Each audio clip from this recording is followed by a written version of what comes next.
Pakistan's suffering can be explained in two phrases: bad policy and Chinese debt. Well, that's also the story of Sri Lanka. And soon, there may be another member in this club, Laos, situated in Southeast Asia, bordered by Myanmar and China, a country of 7.5 million people. The economy of Laos is on life support. The diagnosis is exactly the same as Sri Lanka and Pakistan. The cash reserves are dwindling, the debt is high, and there is a serious risk of default. The crisis has reached the streets. Just like Sri Lanka, there is serious shortage of fuel.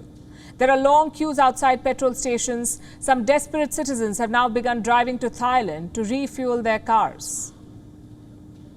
Their currency has collapsed, and that's complicating the situation. The currency of Laos is called the kip. It has lost 36% of its value against the dollar. Then you have rising inflation. Last month, it hit almost 13%. That's the highest since 2004. Just like Sri Lanka and Pakistan, Laos too has been forced to resort to extreme measures. It is now considering banning citizens from holding foreign currencies. So how serious is this problem? Let's look at the foreign reserves of Laos. How much money does this country have? As of December last year, about $1.3 billion.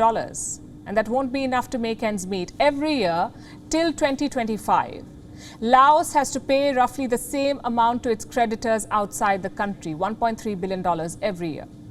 So they practically have no money. The country is on the brink of bankruptcy. The credit ratings agencies agree. They have downgraded the credit rating of Laos. It is now rated as CAA3, which is basically poor.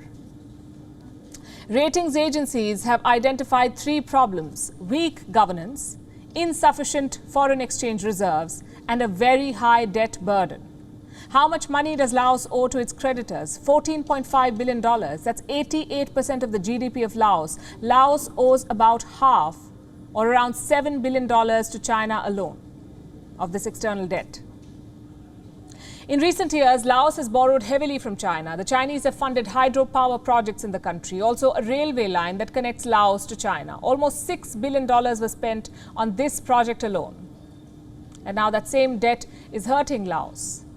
The problem can be solved with a fix, a simple fix. Laos has to convince China to grant some debt relief, maybe rework some of the payment deadlines. But just like Sri Lanka, China has refused to make any concessions. Here is how one expert described China's role in the crisis, and I'm quoting, "The big unknown is what happens with China. The big unknown is what happens with China." This is what the expert said. Beijing has given some debt relief to Laos in recent years, but there is no guarantee of future relief. Laos is just one of the victims, by the way. The war in Ukraine could set off a bigger debt bomb. China has given out $385 billion to 165 countries as loans. $385 billion to 165 countries. Out of these, 42 are low to middle income countries.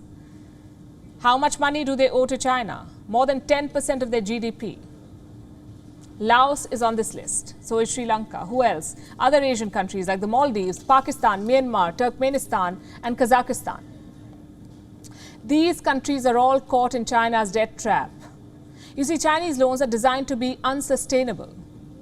Just consider this. China lent to Pakistan at an interest rate of almost 4%. Do you know how much the West charges? Just 1.1% interest on its loans. China charges almost 4%. So China's rates are very high. Another problem, most of the Chinese debt remains hidden. Chinese financing is non-transparent.